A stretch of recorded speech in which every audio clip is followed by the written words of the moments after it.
ఈరోజు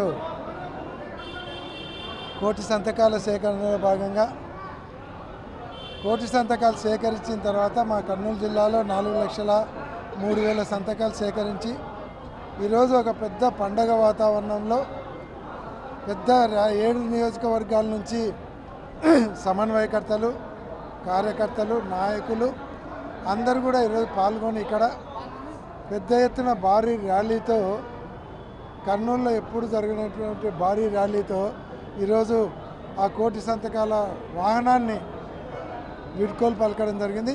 అది అమరావతికి వెళ్ళి అక్కడి నుంచి 18వ తేదీన జగన్మోహన్ రెడ్డి గారు స్వయంగా 26 జిల్లాల నుంచి వచ్చినటువంటి కోటి సంతకాల పత్రాలను తీసుకొని పోయి అక్కడ గవర్నర్ గారికి ఇవ్వడం జరుగుతుంది.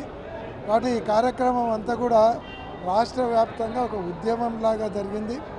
రాష్ట్రంలో ఉన్నటువంటి దాదాపు 25% ప్రజలు ప్రత్యక్షంగా వచ్చి సంతకాలు పెట్టి ఈ కార్యక్రమాన్ని ప్రత్యక్షంగా మేము వ్యతిరేకిస్తున్నాం అని వాళ్ళు 25,000 మంది 25% సంతకాలు పెడితే మరి 25% పరోక్షంగా వాళ్ళ కుటుంబ సభ్యులైతేనేమి వాళ్ళందరూ కలిపి దాదాపుగా 60 నుంచి 70% ఈ ప్రైవేటీకరణను వ్యతిరేకిస్తూ ఉంటే మీరు ఎవరేమనుకుంటే మాకేం సిగ్గు లేదు, మేము దోచుకోవాలనుకున్నాం, దోచుకుంటాం, పంచుకుంటాం అని నిస్సిగ్గుగా ఈ కార్యక్రమంలో ముందరికి పోతూ ఉన్నారు.